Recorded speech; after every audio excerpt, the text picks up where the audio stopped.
morning, welcome back. Wow, it's Easter time. Happy Easter, everyone. And I just thought, wow, what can I talk about for Easter? What hasn't been talked about before?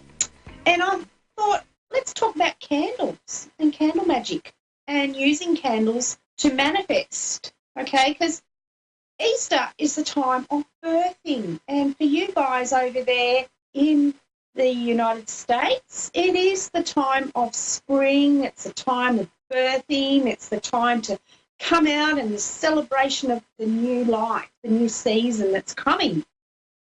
For us over here, even though we're celebrating Easter, it is the time of snugging down, the time to start preserving and getting warm for the winter months that are now starting to come upon us. The weather is starting to cool down over here, and it is starting to be a time where you're starting to want to think about snuggling and soup and things like that. So even though we've got the different opposite sides of the pagan wheel happening there, we're also still celebrating Easter, which is a time of birth. And I thought, wow, we've got the full moon coming up this Saturday for Easter, and it's the time to start to birth your new ideas in the sense of Easter, okay? So let's use candles for that.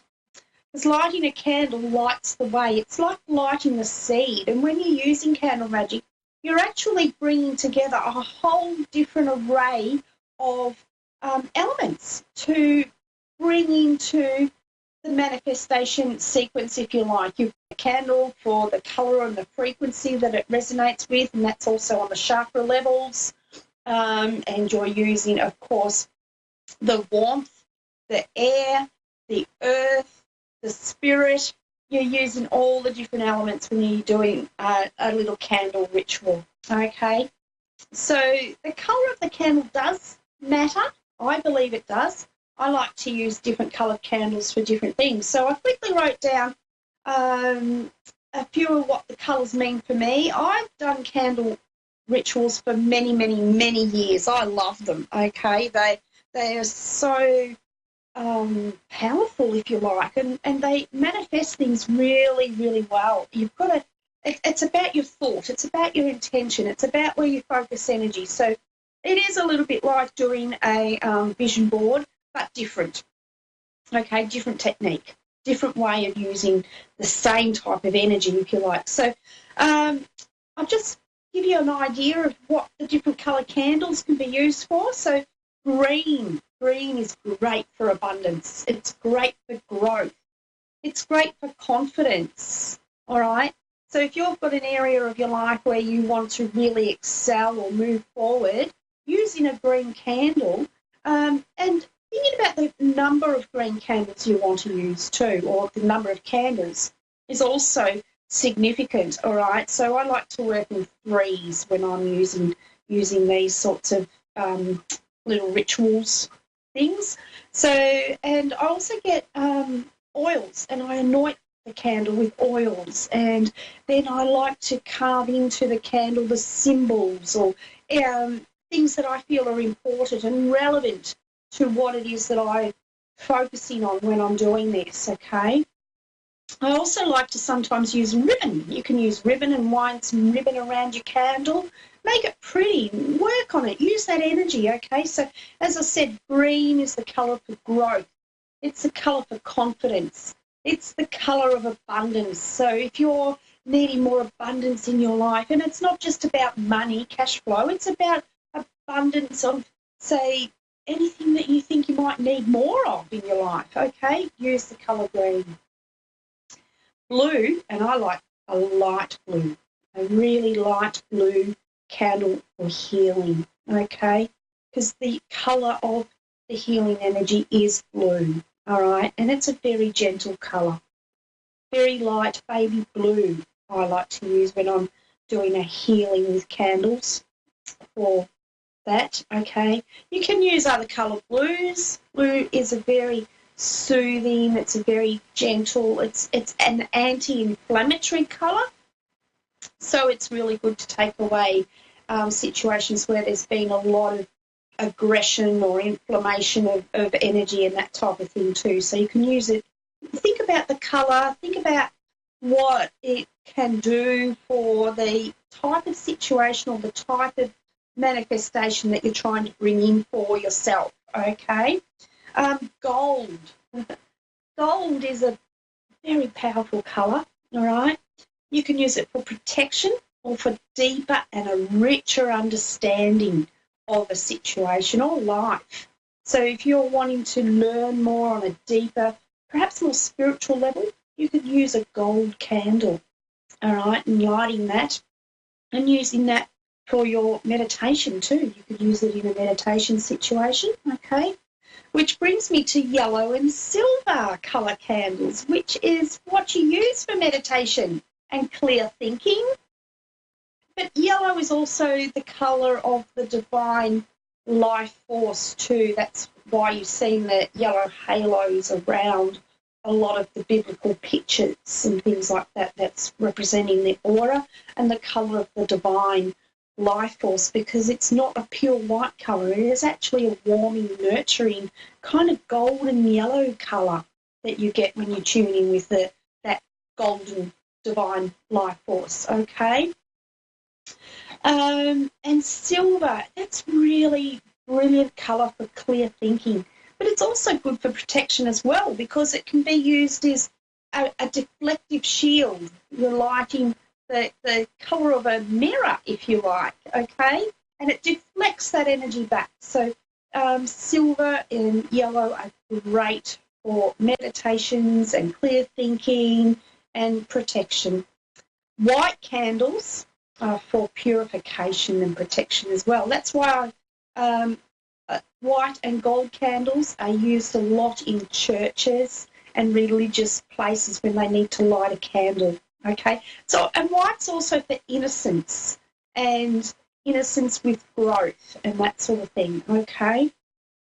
And just before I do move on, going back to the silver, it's about connecting to your subconscious mind too. You can use the silver to connect to the deeper subconscious past life aspects of yourself, where you want to bring them to the surface, perhaps for healing now, for a situation or event, or maybe for illnesses that you might have manifested from past life experiences. So you could use a combination in that sort of situation where you'd use a silver and a blue candle for bringing to the surface so that you can heal the subconscious issue that's there for you, okay?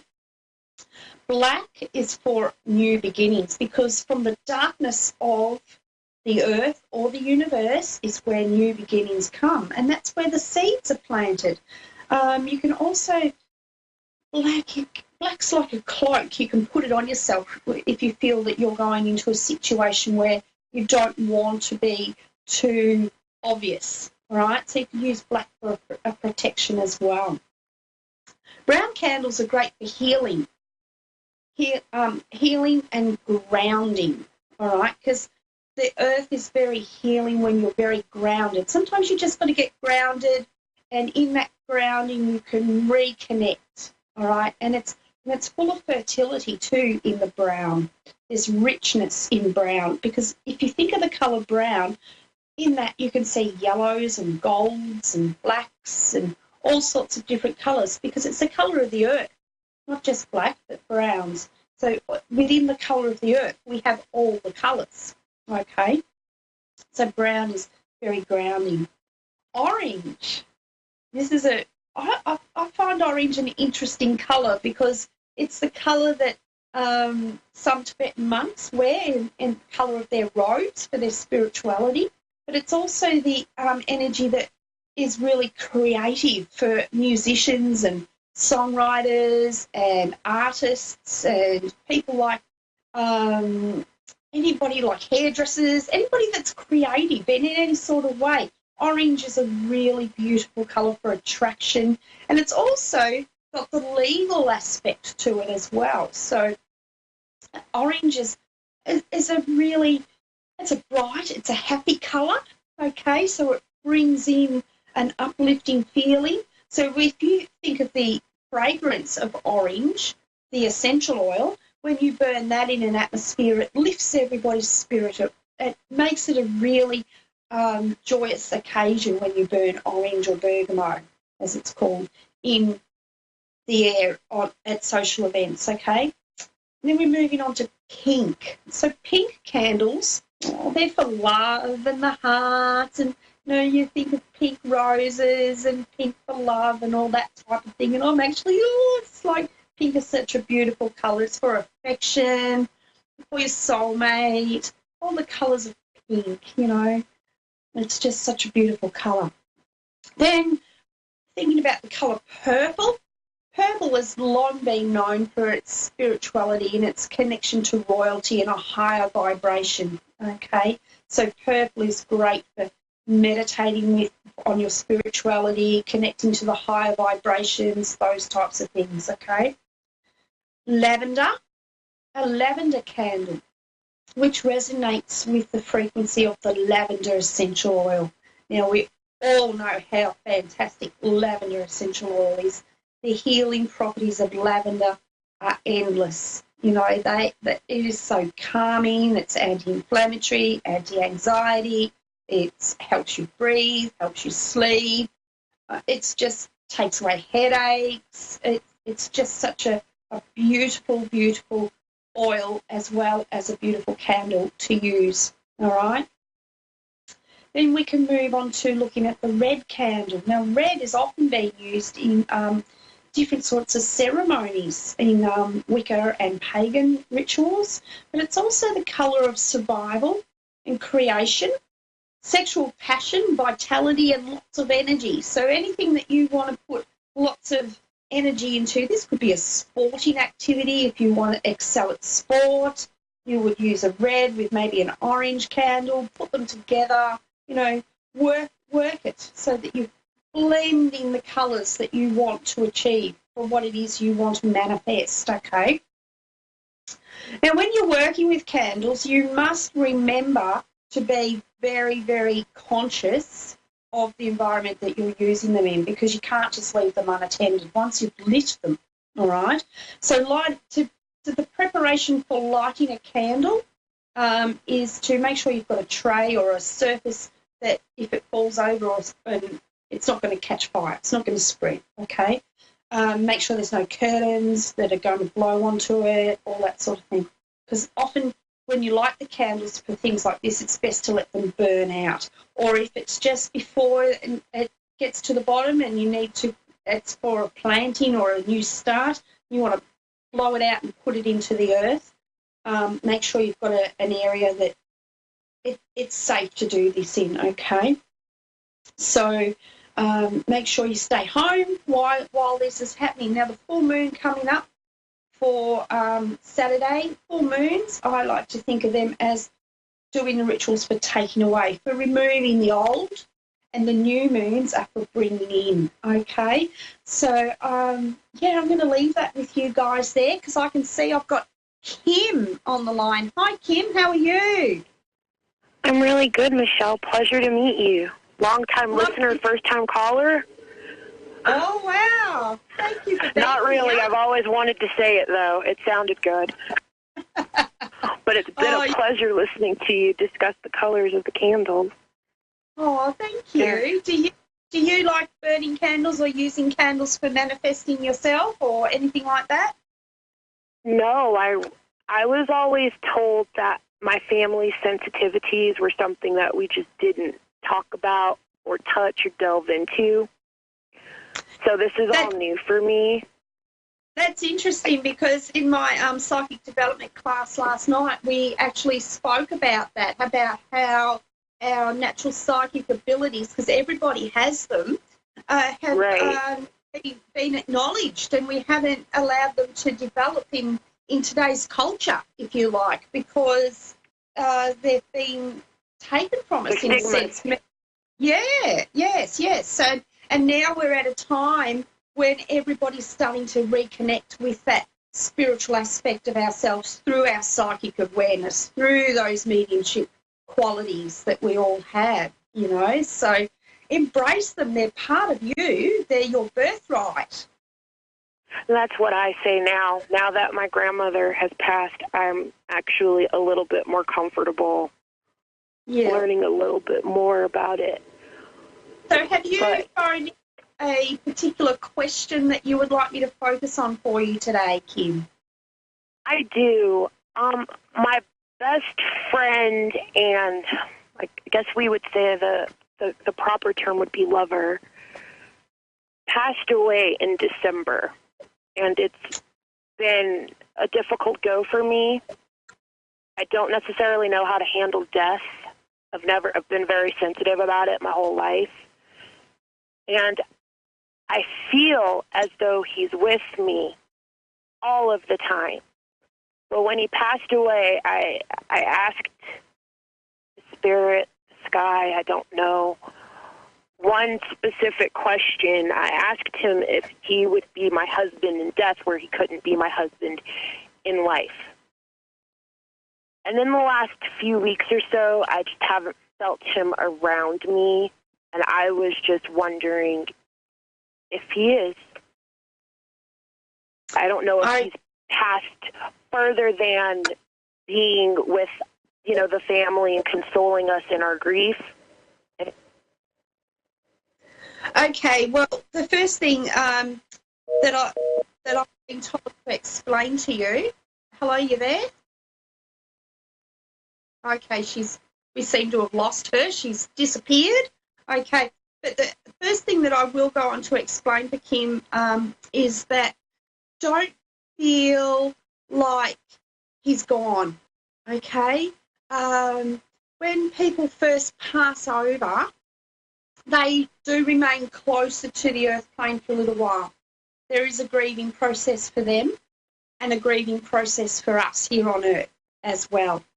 And especially at the time of a funeral, okay, the funerals are times when the person that has passed is saying goodbye, and they'll go around, hello, you back, Kim? I am. What happened? I don't know. I wonder, Scotty said no, Kimberly. Don't ask. But too late. No. I've already asked the question. I mean, I feel him around me. I felt him around me all of the time. That's okay. And I don't know if it's because I'm familiar with it now. So that's my thing. What I was just explaining to everybody while we got you back on the line was when people first pass over to spirit, there is a grieving time. And it's not just for yourself, but it's also for the spirit, the person that's passed to spirit, okay? And right. The time of the funeral is a very emotional time because the person in spirit is also there. And you know how you'll be sitting at the funeral and all of a sudden somebody will just start crying, the tears will start flowing for no apparent reason, it seems. But at that point is when the person that's in spirit has actually walked over and given them a big cuddle and they've sensed them. Right. Okay? So what happens after the funeral, for the next few months or for as long as that spirit person feels the need, they stay with the people that they're close with, okay? They help them through the first stages of the grieving because they're adjusting. They're getting used to being in the spirit realm as well, okay? And then after a while, what you'll notice is that they start to get used to being in the spirit realm. It's a little bit like when a baby is born here. When a baby is sleeping, they're not as conscious in this realm as they are still in the realm that they came from, even after they're born, a baby, okay? It's a little bit the same. They go to the spirit realm. Now, what I'm being told to say to you from spirit is I haven't left you. I'm still with you, but he's just going through the healing time and getting himself healed on a soul level after his journey in this life, okay?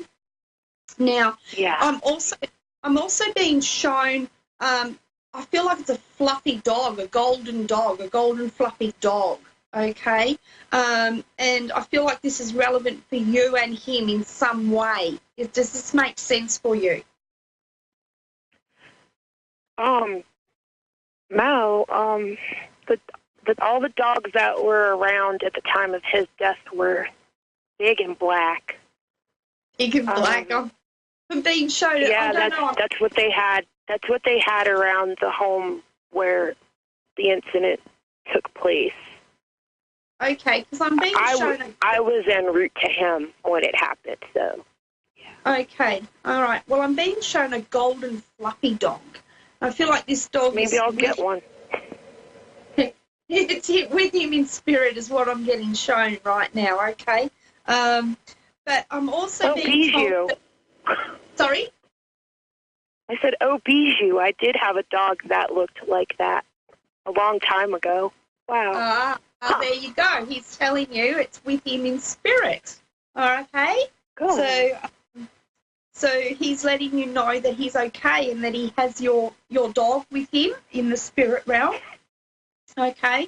And he's also saying to you, don't feel bad. It was pretty traumatic. The passing is what I'm being shown. It was like, oh my goodness, and there was lots of I'm just feeling really like helpless, like I can't do anything. There's nothing I can do. I need help. I can't get help on all of these sorts of things right in that moment. Okay, and he's saying, hey, it doesn't matter. You've done the best you could. There was nothing that you could have done differently. Okay, so don't blame yourself is what he's saying. Let it all go, okay, because he is at peace and he is okay in spirit. It was his time to pass is what he's saying to you, okay? Good. He's also saying to you, oh, gosh, now he's showing me, I can't work out quite what it is. It's a symbol. There's a symbol that he's showing me. I'm not getting a clear picture. I'm just going to have to, because I haven't got long to do this with you at the moment. Right. Yeah. So I feel like there's a new birth